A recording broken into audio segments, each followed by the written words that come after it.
بسم الله الرحمن الرحيم الحمد لله رب العالمين والصلاة والسلام على أشرف الأنبياء والمرسلين أما بعد.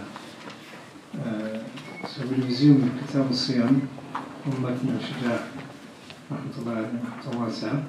In the last session we studied the conditions of fasting. Conditions for fasting to be wajib. Conditions for fasting to be wajib. Who remembers the difference between شرط الصحة or شروط الصحة and شروط الوجوب? One? Yeah. One is for it to be wajib. Okay, give me an example of شرط الصحة, something that is a condition for the correction of the validity of the action. Of age, نعم. تمييز, and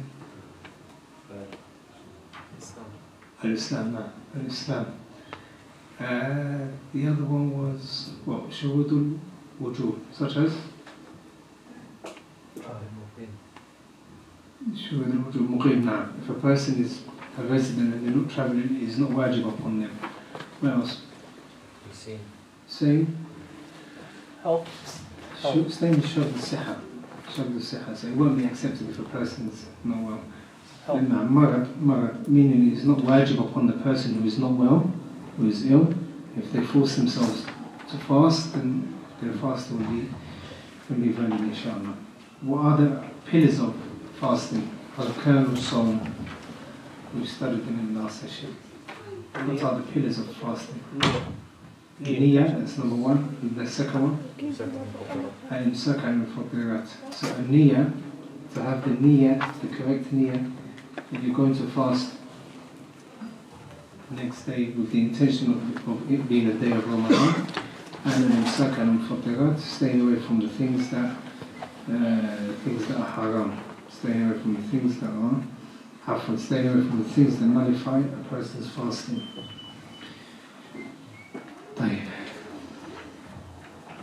The Shaykh says رحمه الله والذي يفطر به يفطر به الصائم 10 أشياء. In this mabhath, he's going to talk about مفسدات الصوم. So you can put a title on your side, on the side of the book. مفسدات الصوم. مفسدات الصوم. In this next chapter, or in this next part, he's going to talk about those things which nullify the fasting of the person. Things that nullify the fasting of the Muslim or the person that is fasting. Number one, ما وصل عمدا إلى الجوف أو الرأس. The first is anything that is inserted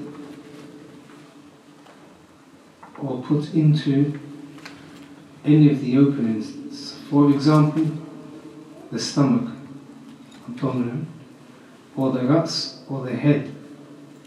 Anything that is put into it, anything that goes into it, any ayn that goes into it, according to the Mu'allif rahimahullah, it nullifies the fasting.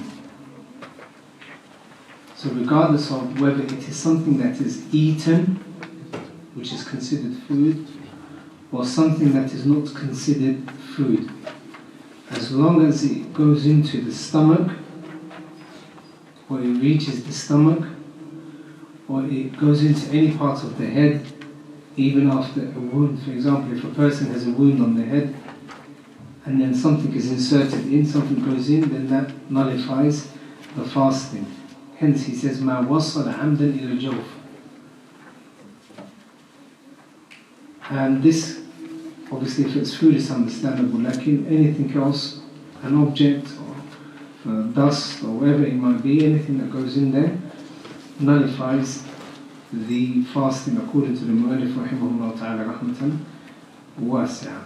So that is the first thing, anything that goes into any of the openings. So for example, if someone inserts or uses a nose or nostril spray into the nose and it reaches the stomach, it goes in, then that, according to the Mu'allif rahmatullahi alayhi, it nullifies the fasting.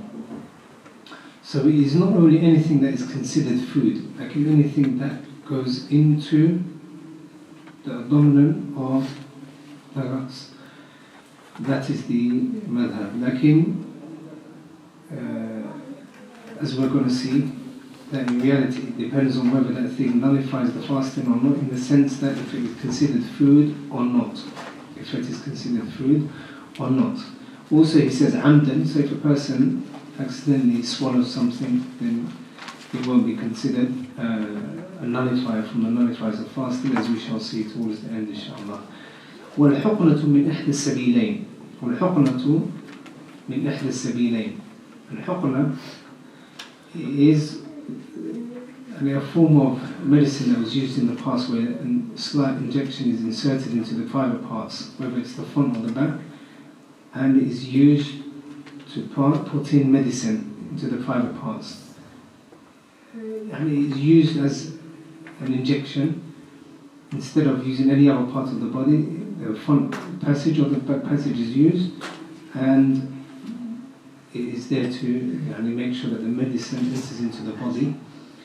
And the Shaykh says, rahimahullah, that also nullifies the fasting, because this is in reality connected to the one, to the previous one, because these are openings. Right. So we have how many things so far? How many has he mentioned? Two. Mentioned two things. ما وصل عمدا إلى الجوف and والحقنة. That's the second one. How many things did he say he's going to mention? 10. Sure. If you fall asleep, I fall asleep as well. 10 he said. He said he's going to mention 10, and he's mentioned 2 so far. طيب. والقي عمدا, and vomiting intentionally.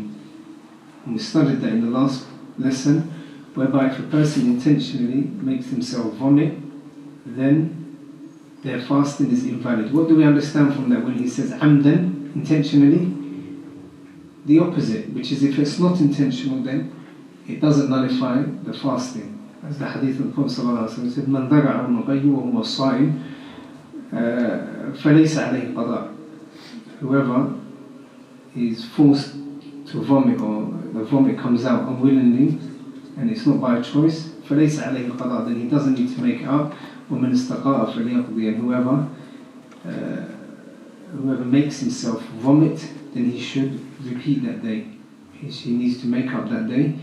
So the ulama, they take from this that vomiting intentionally, whether it's through sticking a finger in your throat, down your throat, or using another object, or smelling something that you know you're going to vomit if you smell, then that also nullifies the fasting. And I did mention in the last lesson the difference of opinion on the hadith. Some of the ulama of hadith say it is not authentic. وَالْغَيُّ عَمْدًا وَالْوَطْءُ فِي الْفَرْجِ, and also to have intercourse فِي الْفَرْجِ, through the private parts. So if a person has intercourse, then it nullifies the fasting.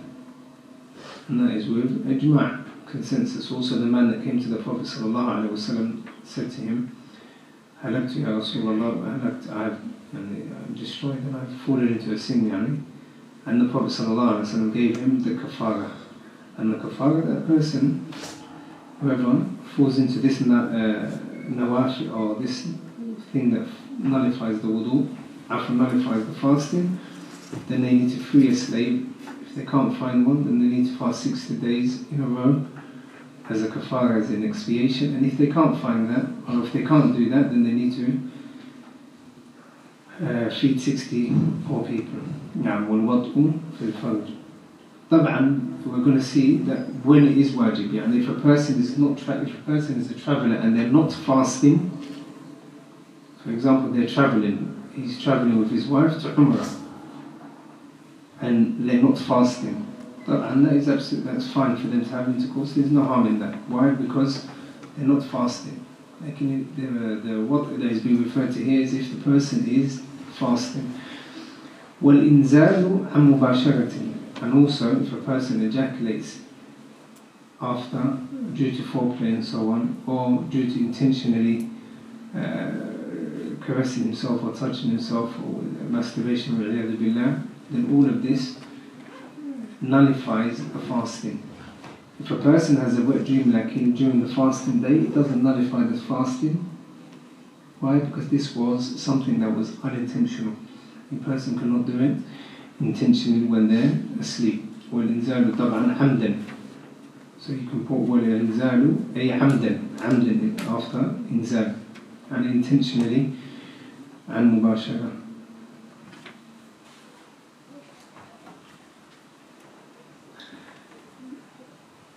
Then the Shaykh says وَالْحَيْضُ وَالنِّفَاسُ.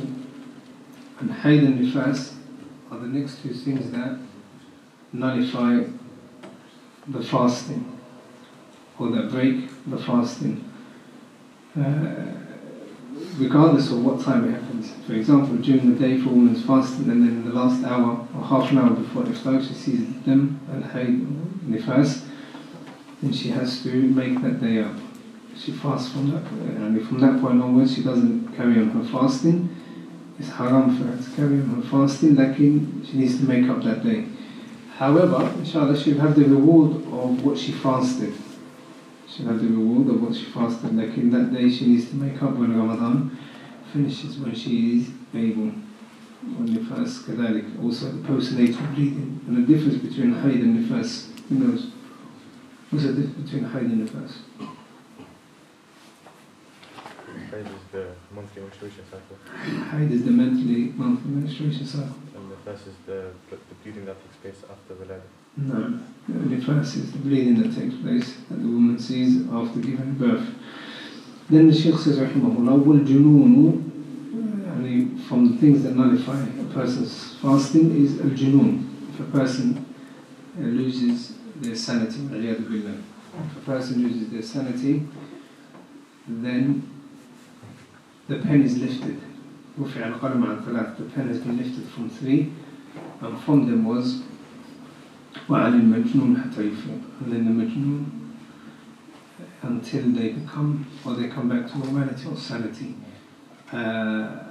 Now, and then obviously those days that they missed, they don't need to make up,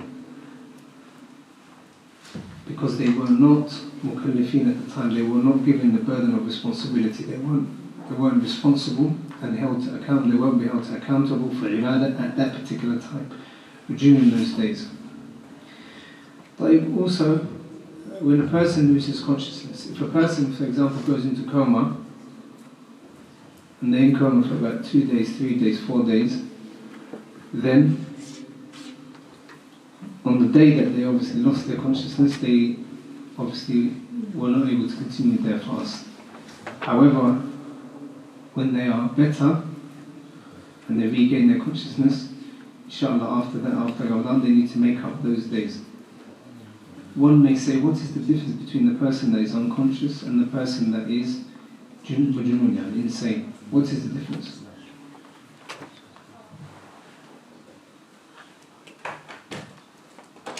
They're the same from the angle that they can't carry out the ibadah. Lakin with consciousness, it is looked at as if it is a marad, it is a type of illness. Whoever is ill, or whoever is travelling, فَعِدَّةٌ مِنْ أَيَّامٍ أُخْرَى, then they should make up those days at another day, at a later time. So the qada is wajib upon them, because they are closer to being a person who is ill than a person who is majnoon. Then the Shaykh rahimahullah says, وَغِدَّةُ, and the last one is ridda, apostating, وَالْعِيَاذُ بِاللَّهِ, apostating from the religion of Islam.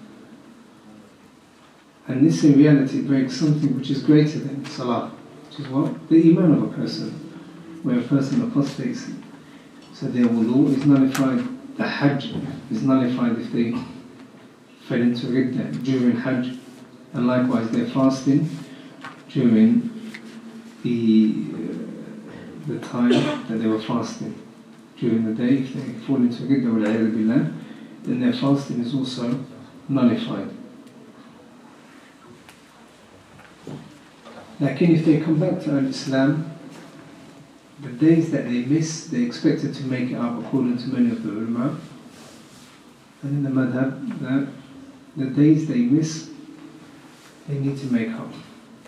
Because there's a difference between him and the kafir al-asli, the kafir, the person that was a kafir from the asl. Like, in summary, there are 4 things or so that break the fasting. Write them down, inshallah. Khulasa. Al-aklu wa shurbu amdan, eating and drinking intentionally.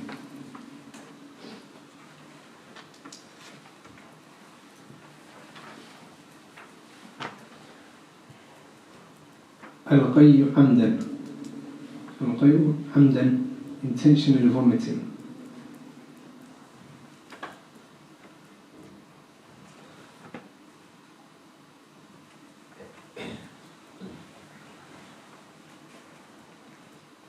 Al-jima' wa nahwuhu, and jima' and the like of it. For example, inzal, ejaculation. Hamdan, intentionally.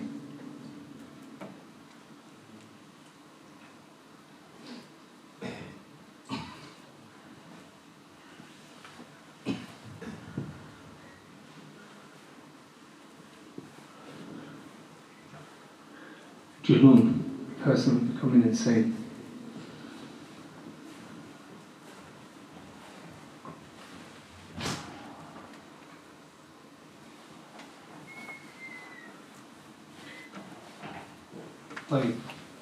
Like in these things only break the fasting of a person in 3 situations.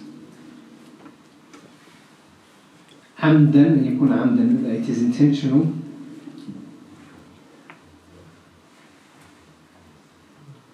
So if a person forgets any of these, falls into any of these, then they need to carry on with their fasting. Due to the hadith of the Prophet sallallahu alaihi wasallam, "Man akala aw shariba wa huwa sa'im falyutimma sawmah." Whoever eats or drinks while he is fasting, falyutimma sawmah, let him complete his fasting. So the hadith mentions eating and drinking, and the ulama, they add the rest as well. All of the other things that nullify fasting, they add that as well. So what was that first condition? It has to be intentional. And the second thing is they have to have knowledge that that thing nullifies the fasting. Al-ilm. So if they're ignorant of the ruling, then they are not to be held to account for that. Like, it has to be obviously a reasonable excuse. Like, for example, someone who lives in a city, who hears the khutbah 24/7 and hears lessons, or the rulers of fiqh being taught in lessons, and then later on saying, "I didn't know that you did, that food breaks your fast," that's not acceptable. Like, in a person who lives, mathalan, accepted Islam a week before Ramadan, and then you see him drinking in the month of Ramadan, and he says, "I didn't know water was haram, I thought food was haram, I didn't know I wasn't allowed to drink." That's understandable. It's something that someone like him who's accepted Islam recently can be ignorant of. And the third is, it has to be out of choice. The opposite is al-ikrah. If a person is forced to do something, then they're not held to account for that.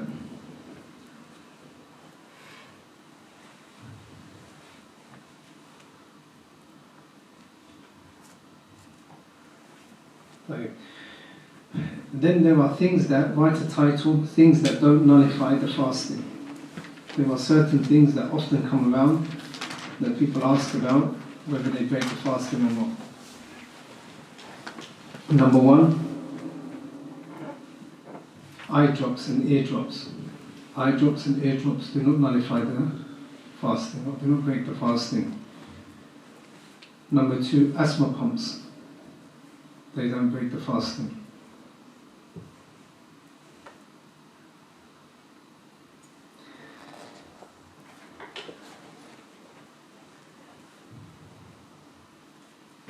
Brushing your teeth with a toothpaste,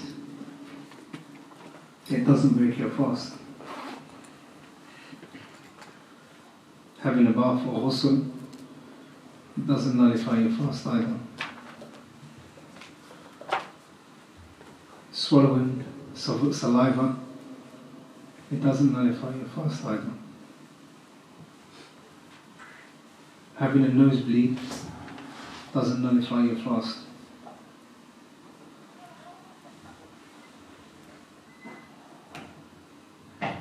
Having a blood test doesn't nullify your fast.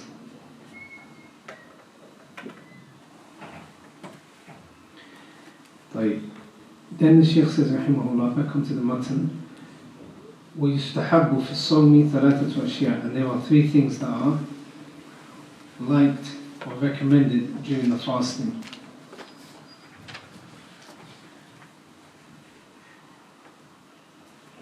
تعجيل الفطر, تعجيل الفطر, hastening the iftar, hastening the iftar, وتأخير السحور, and also delaying the suhoor. Due to the hadith of the Prophet sallallahu alaihi wasallam, لا تزال أمتي بخير ما عجلوا الفطر وأخروا السحور. My ummah will always remain to be khayr, upon khayr. They will not cease to be upon khayr for as long as they hasten the iftar and delay the suhoor. And the hastening of iftar, how does this take place? It takes place by breaking your fast as soon as the sun sets. Or if you're using a calendar, as soon as the time sets. As soon as the time reaches the correct time of breaking your fast. Or as soon as you hear the adhan. Or as soon as you hear the adhan. And the opposite to that is saying, I'm going to delay for about 20 minutes or 25 minutes, I'm going to delay for about 5 or 6 or 7 minutes just in case the time hasn't entered. That is the delay, and that is blameworthy.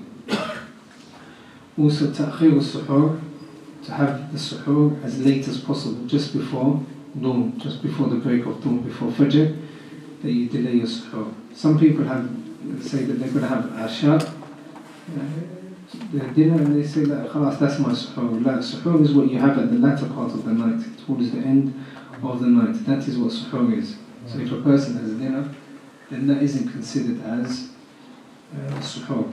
Suhoor is that which you have towards the end of the night, after midnight. Then the Shaykh says, rahimahullah, وَتَرْكُ الْهُجْرِ مِنَ الْكَلَامِ, and to leave off vain talk. Now the vain talk that is being referred to here is a speech or talking of worldly things and things that won't benefit you. And it is not referring to fawahish and lying and kadhib, because that is haram anyway. Lying and backbiting and using foul speech, that is all haram in general, and even more so when you're fasting. Like in vain talk that has no benefit, that is what is recommended to stay away from. And the Prophet ﷺ said, فَلْيَقُلْ خَيْرًا أَوْ لِيَصْمُتْ, let him say good. Whoever believes Allah Jalla wa'ala on the last day, let him say good or let him be quiet.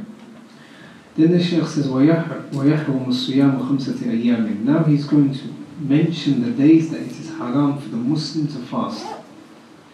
He says, number 1, al-Eidan. Al-Eidan, the two Eids. Eid al-Fitr and Eid al-Adha. It is haram to fast in those days. Due to hadith of the Prophet sallallahu alaihi wasallam, نهى رسول الله صلى الله عليه وسلم عن الصيام يومين, يوم الفطر ويوم الأضحى. Prophet sallallahu alaihi wasallam made it haram to fast on 2 days, and these 2 days are Yom al-Fitr, Eid al-Fitr, which is straight after Ramadan, and Eid al-Adha. And that nahi, the ulama, they mention a qa'idah and they say النهي يقتضي الفساد. النهي يقتضي الفساد. If something is prohibited, then it means that it is fasid, and it is not sound, and it is not correct, and it won't be valid. Then the Shaykh says, وَأَيَّامُ التَّشْرِيقِ الثَّلَاثَةِ عَمْدًا وَعَامِدًا. The 3 days of Ayyam Tashriq. Ayyam Tashriq are the 3 days after Hajj, after the day of Hajj, the main day of Hajj, or after Eid al-Adha. So on the 11th, 12th and 13th day after what? Of the Hijjah, 11th, 12th, 13th of the Hijjah. So it starts the day after Eid. if you're in Hajj, it's Yawm al-Hajj al-Akbar, it's the main day where you do your jamarat and ihram and so on and so forth, your tawaf. Like for us, we know it as Eid al-Adha. The day of Eid al-Adha, that is the 10th day of what? Of the Hijjah. The days after that, 11, 12 and 13, these are called Ayyam Tashriq. And the Prophet ﷺ said that Ayyam Tashriq are Ayyam Akli wa Shurb. They are days of eating and drinking and enjoying the pleasures that Allah subhanahu wa ta'ala and the blessings that Allah has provided us with. When a person, especially so more so, is in Hajj or whether they're in Hajj or not. However, if a person is in Hajj and their hadi, they have not brought their hadi along, they can't find the hadi, then they need to obviously fast, or they're allowed to fast 3 days. Rather, they should fast 3 days. فَصِيَامُ ثَلَاثَةِ أَيَّامٍ فِي الْحَجِّ وَسَبْعَةٍ إِذَا رَجَعْتُمْ. And they need to fast, or they should fast 3 days in Ayyam Tashriq, the 11th day, 12th day, 13th day. But that is only if a person doesn't have their hadi. They don't have their hadi and they can't vote, and they're doing tamattu. So in that case, it's permissible for them. And also the Shaykh says, rahimahullah, وَيُكْرَهُ صَوْمُ يَوْمِ الشَّكِّ. Like, where are those 5 days that he said you can't fast? 3 days after Dhul Hijjah. And the 3 days of the Hijjah and the what? 2 days of the Eid. Then he says, وَيُكْرَهُ صَوْمُ يَوْمِ الشَّكِّ إِلَّا يُوَافِقَ عَادَةً لَهُ أَوْ يَصِلَهُ بِمَا قَبْلَهُ. Now he's going to the fasting that is disliked to fast. And the fasting which is disliked, it is not haram to fast, but it is disliked. And he says, Yawmu al-Shak. Now the ulama differ onto what Yawm al-Shak is, what can be considered Yawm al-Shak. And they say it is the 30th day of Sha'ban. So let's say tomorrow, or let's say today was the 29th of Sha'ban, and tomorrow is either what? It could be the 1st of Ramadan, or it could be what? 30 of Sha'ban. So according to the madhab, Yawm al-Shak is the 30th of Sha'ban if a person, mathalan, who is not just, who is not adl, he says, I witnessed the moon, but his testimony is not accepted. He says, I witnessed the moon, like it is not accepted. For him being a fasiq or not being adl, his testimony is not accepted. Or if the children say, if there's a group of children that say, or the abid or slaves that say that today we saw this evening we sighted the moon. If their testimony is not accepted, then that day is considered what? Or a fasiq, a person who's not a righteous person, said I saw the moon, and that Yawm al-Shak is not affirmed, and that testimony is not accepted, then that is what Yawm al-Shak is. So that 30, that day of the 30. And that is based on the hadith of Ammar radiallahu anhu. He said that whoever fasts Yawm al-Shak, فَقَدْ عَصَى أَبَا الْقَاسِمِ. Whoever fasts on the day of Shak, when the people are in doubt, then that person has disobeyed Abu Qasim. That person has disobeyed Abu Qasim. So that is according to the madhab what Yawm al-Shak is. But he says, إِلَّا يُوَافِقَ عَادَةً لَهُ. Unless, of course, it is in accordance with a day that he would normally fast. It is in accordance with a normal fasting that he would always fast. So let's say, for example, today is the 29th. Let's say today is a Sunday, and it's the 29th. Tomorrow could be what? First Ramadan or 13 Sha'ban. So let's say tomorrow is Yawm al-Shak. Lakin, I'm not going to fast because it's Yawm al-Shak. I'm going to fast because I normally fast on a Monday. As I said, today is a Sunday, tomorrow is a Monday. I normally fast on a Monday. Therefore, it just so happens that the 30th, it coincides with, or what is considered to be the 30th, coincides with the day that I would normally fast. Or if it's a Wednesday and then tomorrow is the 30th of Sha'ban, or it could be the 1st of Ramadan, that is Yawm al-Shak. But it just so happens to be a Thursday which I would normally fast. So that is what it means. Or يُوَافِقَ عَادَةً لَهُ. Or يَصِلَهُ بِمَا قَبْلَهُ. Or he's connected it to that which is before it. For example, a person who had to fast 2 months in a row. Let's say someone fell into a kafara. and he has to fast 2 months in a row. If he starts on the 1st of Sha'ban and he needs to fast 60 days, then obviously on Yawm al-Shak, he's going to fast because of the sequence that he was doing. He was always fasting. He's been fasting for the last 29 days. So he's allowed to fast on the day of Shak if it coincides with the normal fasting, the normal fasting, or if it's connected to a fasting that he's doing as an expiation, as a kafara. Is that understood? Or he has days that he needs to make up for Ramadan, and he's been fasting the last couple of days, and he's now fasting because he needs to make it up, even though it's the 30th of Sha'ban. Then the Shaykh says, rahimahullah, now he's going to, when he said, in the last lesson, or in the last chapter, he talked about what nullifies the fasting. So if we think about it, if a person breaks his fasting due to eating intentionally or drinking intentionally, obviously they're sinning. Lakin they need to make repentance as well. They need to make tawbah, and they need to make that day up. They need to make tawbah, and they need to make that day up. They can only that day up. They only need to make qada of that one day. Let's say they intentionally make themselves fast. That nullifies their fasting, right? Lakin what happens to that day? He needs to what? No. The actual day that he broke his fasting, he needs to make it up at the end of Ramadan. Lakin he only needs to make up one day. You understood? However, the Shaykh here is saying, وَمَنْ وَطِئَ عَامِدًا فِي الْفَرْجِ, whoever has intercourse, عَامِدًا, intentionally, فِي الْفَرْجِ, in the private part of his wife, فَعَلَيْهِ الْقَضَاءُ وَالْكَفَارَةُ, and upon him is 2 things. القضاء, قضاء ماذا؟ قضاء اليوم الذي فات, the day that he broke his fast, or said the Salah. القضاء والكفارة, and expiation. So there are 2 things that are wajib upon him. والكفارة, and the kafara is what? عتق رقبة مؤمنة, to free a believing slave. طبعا no, there's no slaves. فإن لم يجد, if he doesn't find the slave, فالصيام الشهرين متتابعين, he needs to fast 2 months متتابعين, that are continuous, that he continues to fast. And the only way that it can break, it can stop, is if he either needs to travel or if he is ill, if he is sick, feeling ill, or if it's a woman, then her haid comes in, disturbs that the order that they were doing, or if Ramadan comes in. Because in Ramadan you can only fast the month of what? Ramadan. So let's say a person had to fast 60 days, and they start on the 1st of Sha'ban.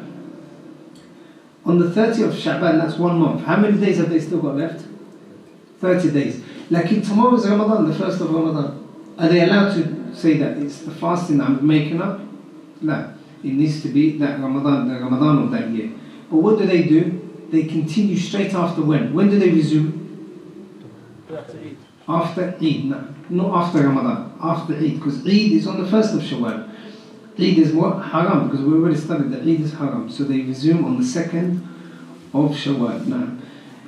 فإن لم يستطع, and if he's not able to fast 2 months in a row, فإطعام 60 مسكين, and he feeds 60 poor people.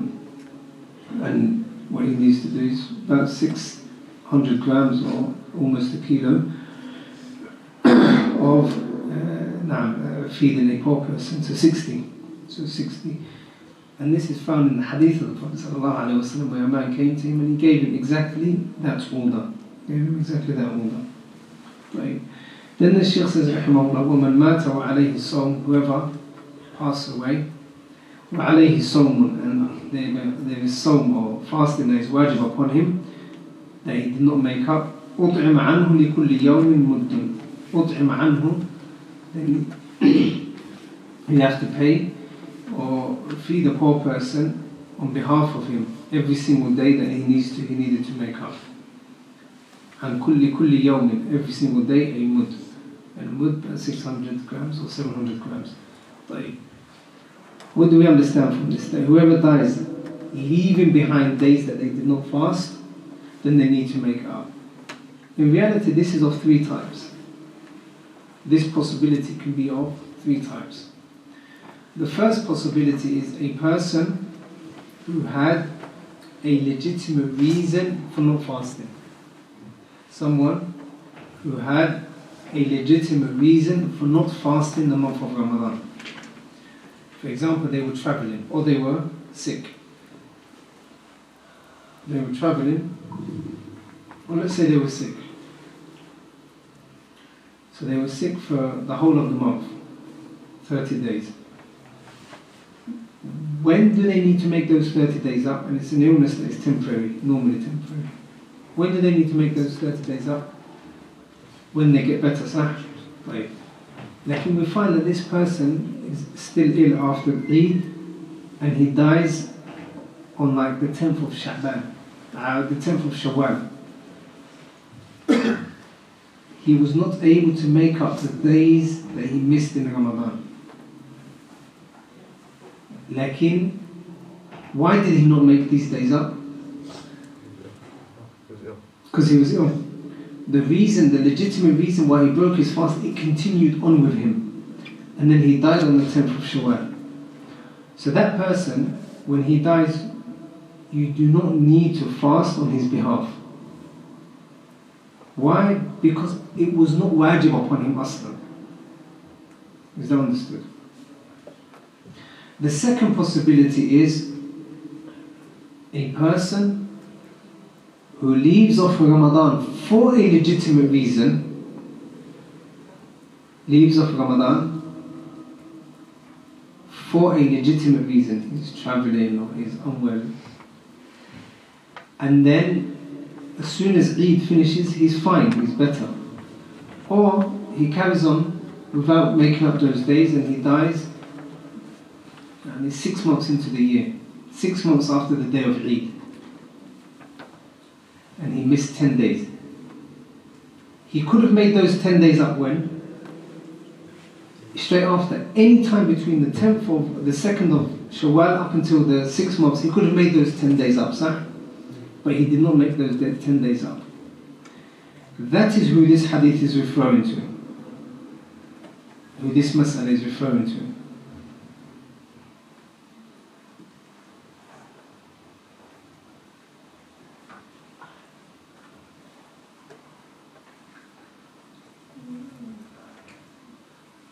When the Prophet ﷺ was asked about a person who doesn't fast, and he said, Sama anhu waliyuhu sallallahu alayhi wa sallam.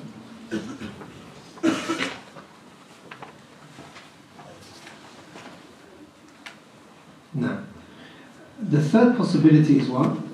A person who does not fast without a legitimate reason. He doesn't have udhr shay'i, he doesn't have a reason, a legitimate reason for not fasting. For this person, the hadith doesn't include him. The hadith doesn't include him, and you do not need to, or we cannot make up the fasting on his behalf. We cannot make up the fasting on his behalf.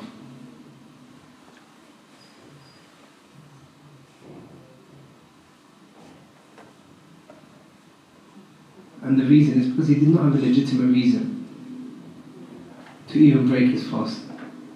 And it was wajib for him to repent and make up those days himself. Like in this hadith doesn't include him. Now, then the Shaykh says, rahimahullah, وَالشَّيْخُ الْفَانِي أو الشَّيْخُ الْهَرِمِ إِنْ عَجَزَ عَنِ الصَّوْمِ يُفْطِرُ وَيُطْعِمُ عَنْ كُلِّ يَوْمٍ مُدًّا. Then he talks about the Shaykh who has reached an age in which he cannot fast. He's still got his senses. He can still tell right from wrong. He's not falling into dementia or anything where he doesn't know what is going on. Like he's still got his senses and he knows what he's doing and so on and so forth. However, due to old age, he finds it difficult to fast. And the old woman is exactly like him in terms of warning. What should he do? The Shaykh says, rahimahullah, obviously he doesn't need to fast. يفطر, he doesn't need to fast. ويطعم عن كل يوم مد, and he feeds a poor person for every single day that he misses. والحامل والمرضع, and pay attention here. The hamil and the murdi', the woman that is pregnant and the woman that is breastfeeding. إذا خافتا على أنفسهما, if they fear for themselves, not the baby that they're breastfeeding or the baby they're carrying, they fear for themselves that they're going to be, there's going to be dehydration in them, they're going to be dehydrated, or they're going to be extremely hungry to the extent where they're going to faint or something like that. If they fear for themselves, what should they do? The Shaykh says, أفطرتا, they are allowed to break their fast, وعليهما القضاء, and upon them is qada, meaning they have to make it up. They have to make it up. And why is that? Because they're being treated like a person who is ill. And Allah Jalla wa Ala says, فَمَنْ كَانَ مِنْكُمْ مَرِيضًا وَعَلَى سَفَرٍ فَعِدَّةٌ مِنْ أَيَّامٍ أُخَرَ. طيب. أفطرتا وعليهما القضاء. They need to break their fast, because obviously they fear for themselves. وعليهما, and upon them is qada. They need to make up those two, or those days that they missed. أو خافتا على ولديهما. However, now he's going to give you a different hukum, a different ruling. أو خافتا, لكن if they fear على ولديهما, for their children, for the baby that they're carrying, or the baby that she's breastfeeding, what should they do? أفطرتا, they need to what? Break their fast.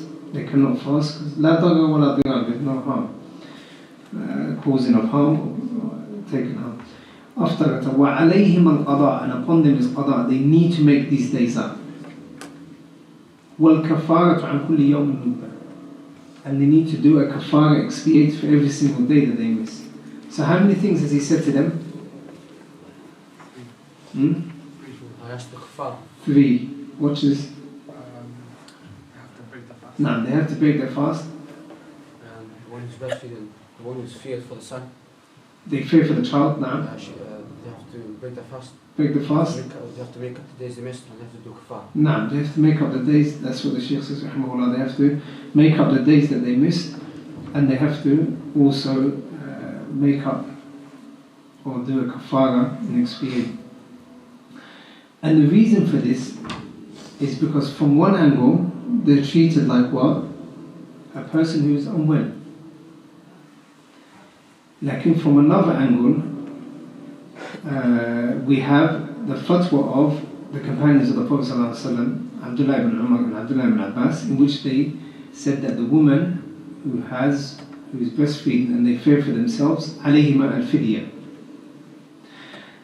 So they're making up the days because they're marid. And Allah Jalla wa Ala says, فَمَنْ كَانَ مِنْكُمْ مَرِيضًا وَعَلَى سَفَرٍ. They're considered as an ill person.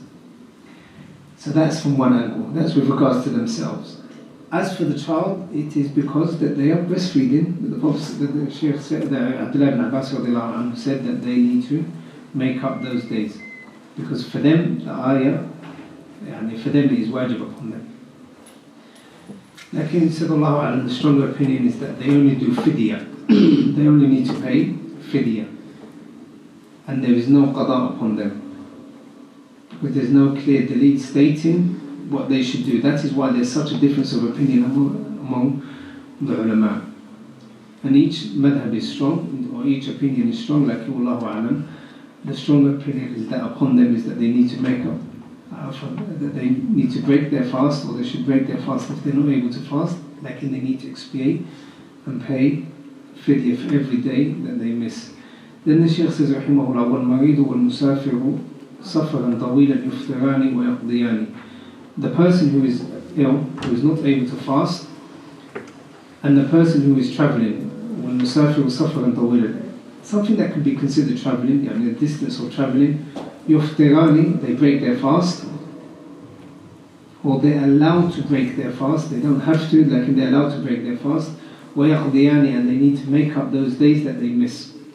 They need to make up those days that they missed. Why? Because Allah says, فَمَنْ كَانَ مِنْكُمْ مَرِيضًا وَعَلَى سَفَرٍ فَعِدَّةٌ مِنْ أَيَّامٍ أُخَرَ. Make up those days that you fasted. Then the Shaykh says, رحمه الله, وَالْاعْتِكَافُ mustahabun. So on that note he finishes the ahkam or rulings to do with fasting. Then he moves on to i'tikaf, because i'tikaf, although it can be done any part of the year, at any time of the year, like it is mainly done in Ramadan, especially more so the last 10, because the Prophet ﷺ, he performed the i'tikaf initially in the first 10, then the middle 10 of Ramadan, then the last 10. Then the last 10 of Ramadan, and his companions, Ridwanullahi alayhim, carried on doing tawaf. Al-i'tikaf mustahabun, so it is a sunnah. And the objective of i'tikaf is that the person is secluded with Allah subhanahu wa ta'ala, remembering Allah subhanahu wa ta'ala, reading the Quran of Allah subhanahu wa ta'ala, remembering Allah Jalla wa ala, and disconnecting himself from all of the things of the dunya. وَلَهُ شَرْطَانِ, and it has two conditions. النِّيَّةُ, the first condition is a niyyah. And a niyyah is a condition for all types of ibadat. Every type of ibadah that you can think of, ibadah, niyyah is a condition for it. And the evidence, إِنَّمَا الْأَعْمَالُ بِالنِّيَّاتِ, very actions are judged according to their intentions. وَاللُّبْسُ فِي الْمَسْجِدِ, and also to remain in the masjid. That is also one of the main conditions or pillars of remaining or i'tikaf. That a person remains in the masjid. If they go out of the masjid without any reason, then obviously the i'tikaf will be nullified. وَلَا يَخْرُجُ مِنَ الْاعْتِكَافِ الْمَنْظُورِ إِلَّا لِحَاجَةِ الْإِنسَانِ. وَلَا يَخْرُجُ, and the person does not leave the i'tikaf that he said he was going to do. Al-manzur, another is that which you make wajib upon yourself. Oh Allah, if you cure me, I'm going to fast X amount of days. Oh Allah, if you cure me, oh Allah, if this happens, I'm going to make مثلا i'tikaf.